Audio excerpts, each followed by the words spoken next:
Very good morning to all of you. आप सबका welcome है ऑन माय यूट्यूब चैनल जिसका नाम है साहिल मलिक व्लॉग्स।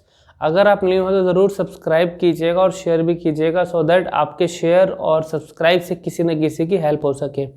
आज का सेशन रहेगा हमारा वॉवल्स के ऊपर और हमारे बेसिक अल्फ़ाबेट्स के ऊपर, अ आ ई उ ए ओ और बेसिक अल्फ़ाबेट्स क ख ग। अब आज से एक नई सीरीज हम करेंगे शुरू और उसके अंदर सिर्फ अल्फ़ाबेट्स की भी हम करेंगे बात और साथ में एज पर लोगों की जो इंक्वायरीज आएंगी उसको भी हम लास्ट में लेंगे।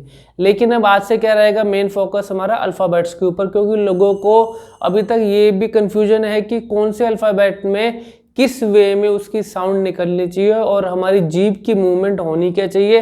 तो इसलिए एक एक हिंदी का अल्फ़ाबेट उठा के हम रोज करेंगे अब, और एक एक अल्फ़ाबेट की साउंड उसकी आनी कैसे चाहिए आपको वो भी क्लियर हो जाएगी। तो सबसे पहले आपने अंडरस्टैंड करना है वोवल्स के बारे में। वोवल्स हमारे होते कौन कौन से हैं? अ आ ई उ ए ओ। फॉर एग्जाम्पल इंग्लिश में ए ई आई ओ यू, ठीक है ना। अब ऐसे अगर हिंदी में बात करें, अ से अनार, आ से आम, ई से इमली, ई से ईख, ऊ से उल्लू और ऊ से ऊन। अब यहाँ पे क्या है, जो भी अल्फ़ाबेट्स मैंने बोले हैं लोग क्या कर रहे हैं, जो उनसे मिस्टेक्स हो रही हैं। स्पीच थेरेपी में हमेशा याद रखना, हमेशा स्पीच थेरेपी में बोलने में मिस्टेक्स होती हैं जिसकी वजह से इंसान या तो अटकता है या हकलाता है या तुतलाता है। मिस्टेक्स की वजह से आपकी रॉन्ग हैबिट बनती है और उस रॉन्ग हैबिट की वजह से आपको दिमाग में स्ट्रेस आ जाता है कि मुझे ये ऐसे मैं क्यों बोलने लग गया हूँ। तो उस चीज़ को जड़ से निकालने के लिए हम वर्ड्स पे करेंगे। अ क श य। अब वर्ड क्या है? अक्षय। अब अक्षय को अगर इंग्लिश में बोलूँगा, हमेशा याद रखना, देखो इंग्लिश का अक्षय और हिंदी का अक्षय दोनों में फ़र्क है, बहुत बड़ा फर्क है। वो है क्या फर्क? इंग्लिश में अक्षय बोलने में जोर नहीं लगेगा, लेकिन हिंदी में थोड़ा जोर ज़्यादा लगता है फॉर क्लैरिटी। इंग्लिश में वो अल्फ़ाबेट साइलेंट भी हो सकता है, डजेंट मैटर, वो इंग्लिश का साउंड ही ऐसे निकलते हैं। लेकिन हिंदी में कोई भी अल्फ़ाबेट साइलेंट नहीं होता, वो वायलेंट होके ही अपने आप के मुंह से क्लैरिटी के रूप में निकलता है। For example Akshay. अब इसको अब देखो यहाँ पे क्या करते हैं लोग, मिस्टेक मेन यहाँ पे मैं करूँगा बात मिस्टेक्स की। मिस्टेक्स क्या हो रही है? नंबर वन, अब यहाँ अल्फ़ाबेट है अ, और वो अ अ अ अ अ इतना ज़्यादा जोर लगा देंगे उनसे अ ही नहीं निकलेगा। और अगर अ पे जोर लग गया तो यहाँ, अब इसका मतलब क्या हुआ, 80 से 90% मेरा सांस का लेवल अ बोलने में लग गया। फॉर एग्जाम्पल अ अ अ अ अ अ अ अ। अब क्या कर रहा हूँ मैं, इतना ज़्यादा जोर लगा रहा हूँ और एक्चुअल में अल्फ़ाबेट क्या है? अ। अब या तो अ बोल लो या फिर अ करके बोल लो, आपके ऊपर डिपेंड करता है किस वे में हम बोल रहे हैं। ज़्यादा जोर लगा के ये मत सोचो कि क्लैरिटी ज़्यादा आएगी। क्लैरिटी नॉर्मल वे में भी उतनी आती है और एफर्ट लगाओगे तो बिल्कुल भी नहीं आएगी। उसके बाद है अक्षय, अ क श य, क क्ष य, अक्षय। अब यहाँ पे एक चीज और मैंने देखी है, नोटिस की है, लोगों से वर्ड के अंदर भी लोग बोलने की कोशिश करते हैं। अगर आपको लग रहा है कि मुझसे वर्ड इकट्ठा नहीं बोला जा रहा तो उसको हाफ कर दो। मेन मुद्दा क्या है, देखो मेन मोटिव आपने समझना है स्पीकिंग के अंदर। वो अगर कोई अटकने वाला है या हकलाने वाला, कि you have to speak in a fluent manner with clarity. Fluency और क्लैरिटी इकट्ठे लेके चलना बहुत मुश्किल होता है, लेकिन अगर आपने ये कला सीख ली तो कभी भी अटकना या हकलाना नहीं होगा। अब देखो, अब ये वर्ड है अक्षय, अब इसको आप हाफ कर दो। अब हाफ कैसे होगा? अक्षय, अक्षय, अक्षय, साउंड देखो वही निकलेगी, अक्षय। अब मेरा बोलने का वे क्या हुआ, मैंने उसको हाफ कर दिया लेकिन साउंड वही, अक्षय। अब लेकिन इकट्ठा बोलूं, अक्षय। तो फर्क क्या है, रीडिंग के समय आपकी स्पीड इतनी स्लो कर दो, इतना मतलब फोकस उस जगह पे रखो कि मुझे उस अल्फाबेट की क्लैरिटी चाहिए। क्लैरिटी आएगी तभी वो साउंड आपके मुंह से निकलेगी और कॉन्फिडेंस बढ़ेगा। नेक्स्ट है अनीता जी।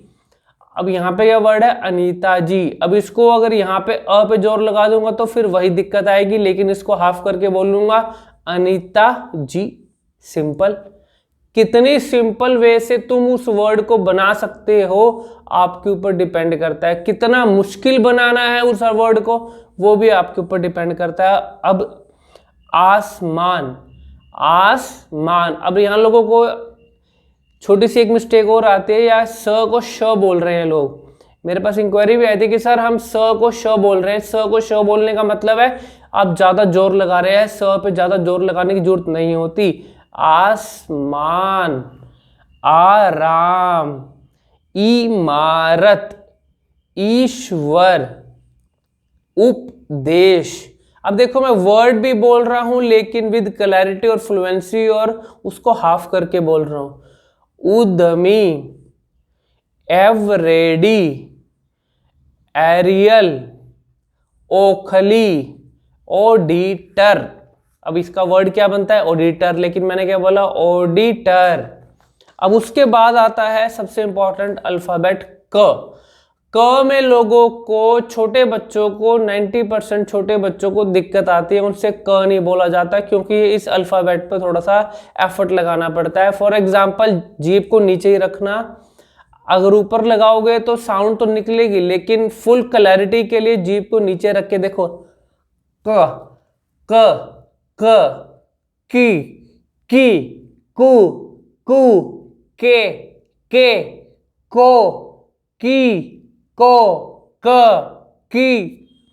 जो मर्जी आप साउंड निकाल लो, जीभ के ऊपर अगर आप उंगली रख रहे हो और हल्का सा एफर्ट लगा रहे हो तो वो क आपका कभी भी नहीं रुकेगा। फॉर एग्जाम्पल, कविता, कमल, काम चोर, कारोबार, किसान, कीवाड़, कुलीन, कुंडल, केसरी, केदारनाथ, कोहिनूर, कौशल। अब मैं नॉर्मल वे में कितनी आराम से बोल रहा हूं क्योंकि मैंने स्पीड नहीं बढ़ाई। अगर मैं बोलना चाहूं तो फॉर एग्जाम्पल, कबूतर, कविता, कमल, कारोबार, कामचोर, किसान, कीवाड़, इसका कोई यूज नहीं है स्पीड के ऊपर। और एक चीज और ध्यान में रखना, फोकस ये मत करना सामने वाला बहुत अच्छा बोल रहा है स्पीड में तो मैं वैसे बोलूं, नहीं। हर इंसान की अपनी एक स्पीड निर्धारित होती है। अगर आप उससे अगर ऊपर जाएंगे तो आपको वहां दिक्कत जरूर आएगी। अपने ऊपर फोकस रखो, you have to maintain your speed. कभी भी स्पीड कॉपी करने की कोशिश भी मत करना। खरगोश, ख जाना, अब यहाँ पे क्या है? खगोश, ख, खी, खू, खे, खू। अब यहाँ पे क्या किया मैंने? ख को भी वैसे ही बोला, जीभ के ऊपर उंगली रखो, तो क और ख में बिल्कुल हल्का सा फर्क है, साउंड आपकी क्लियर हो जाएगी। उसके बाद है ग।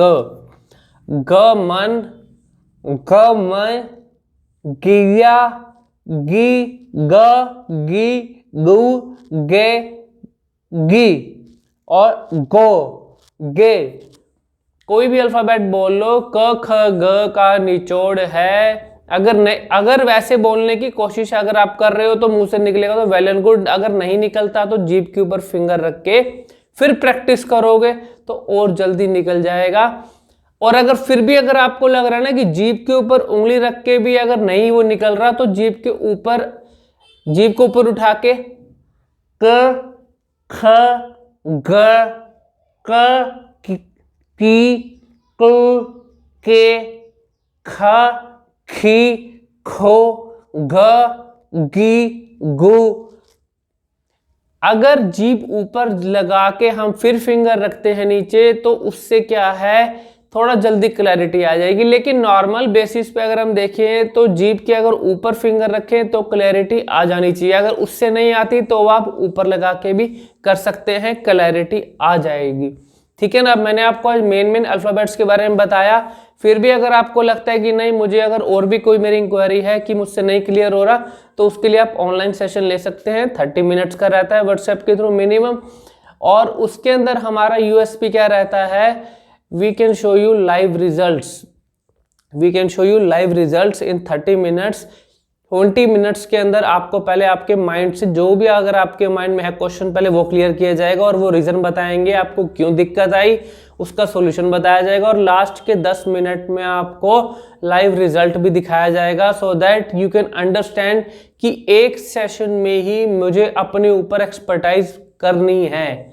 अब वही बात मैं आपको 1 वीक का सेशन लेके एक्सप्लेन रोज करता रहूं या एक ही सेशन में आपको निचोड़ बता दूं, वो वेल एंड गुड है, या फिर आपको मैं बोलूं 1 हफ्ता क्लासेस लो। बाकी सबकी अपनी विश होती है। देखो, अगर किसी को लगता है कि नहीं मुझे और सेशन लेना है, तो वो आपकी अपनी विश है। सेशन लेने का मतलब है आप मेरी ऑब्जर्वेशन में आ जाओगे और मेरी ऑब्जर्वेशन में आके आपसे मिस्टेक होने के चांसेस बहुत रिड्यूस हो जाएंगे। इसलिए लोग ऑनलाइन सेशन रिपीट भी करते हैं। तो अगर और कोई इंक्वायरी होती है मेरे कमेंट सेक्शन में जरूर लिखिएगा। Thank you very much. God bless you.